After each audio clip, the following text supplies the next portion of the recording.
helpful if you're scared of doing new things, if you don't like getting out of your comfort zone. However, life is a bit boring with not much meaning, or you're frustrated with the public or the government or anybody else, or just generally you live from a place of fear and reactivity. You're not in a creative zone where you're liking who you are and you're thinking about the good things in life.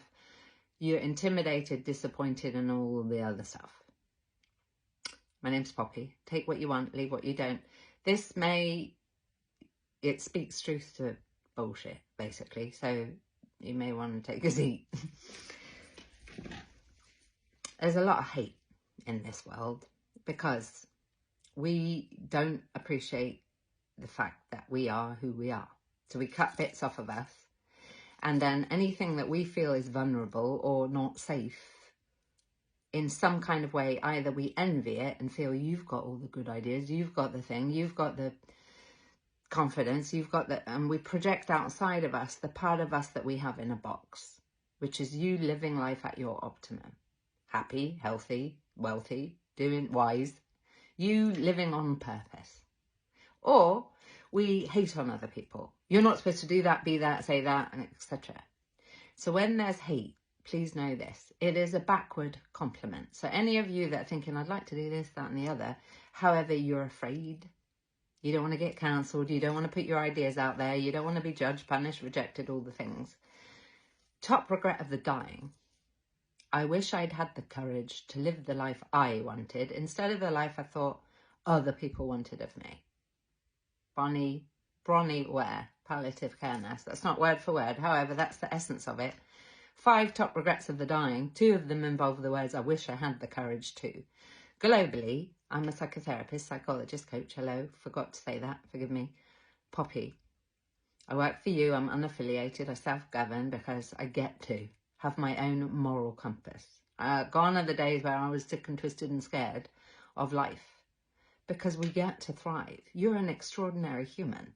Whatever way you cut it, 1 in 400 trillion chance of being here you have, looking like that, born to the genetic makeup you are, to the parents you are, whether or not they were shits or, you know, not taking ownership of who they are and so on.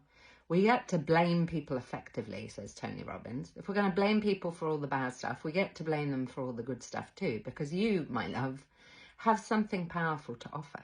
However, you can only offer it from your truthful being self, without your judgment and your comparison with other people. It's absolutely futile to compare yourself with other people. You are not other people. They don't have your story, your insights, your pain, your traumas.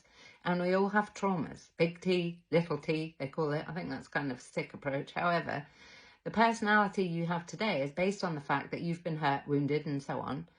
And therefore you are who you are. So you could think about, what is it that you project out of you to say, you have something I don't have? That is in you, what you're jealous of. What is it you project outside of you? They're bad, they shouldn't be doing that, I want to cut them off, cancel them, and so on. That is your insecurity, because you don't like whatever it is that you're seeing in them, because you or your parents or whoever it was that was raising you gave you the sense that you weren't welcome if you had that trait. So you could think of 3 things that you say that someone who you're not feeling good about has. That is you, my love. We get intimidated by what we see in other people that we disown in us. So all the hate that you see online, these are unhappy people who judge themselves terribly. They're not happy people who get online and hate on other people. So if you're scared of putting your work out there or your wonderfulness out there, you're scared of people who are intimidated by greatness, vulnerability, courage. That's nothing to do with you. If people aren't dreaming and having a go at you because you do, that's because they're wounded people. It's got nothing to do with you. And if you're that egoic and full of fear and ego judgment, then you've got an issue with your mental health, the health of your mentality. And welcome to the human race, my love. Well, that's the world over. We're not educated about how to have self-respect, to self-soothe and to self-love. So if you're afraid of other people and what they'll say and what they'll do, what it means is you're in a very regressed state. And that's not a judgment. That's an understanding and appreciation of the fact that you've been gaslit your whole life by whatever system you've been in, and you've learned how to do it for yourself. So Do you want to have the top regret of the dying moving forward? Oh, I wish I had another life. I wish I had the courage to do the things I wanted to do. Can you imagine on your deathbed, which could be in 2 seconds? We don't know. We don't know how long we've got.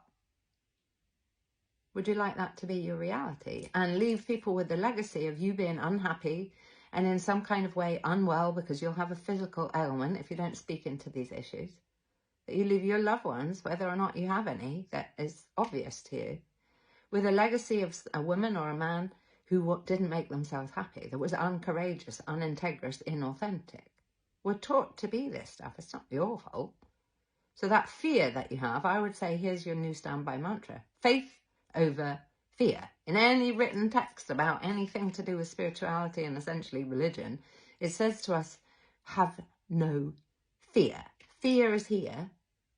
None of that is useful to you in you showing up in life as you. Here, the heart brain. The heart develops before the brain. This is wisdom, the descended masters, God, creation, universal intelligence. Your wise, beautiful self is right there. 2 seconds, ask yourself a question, then move with the answer. Have the courage to move with the answer.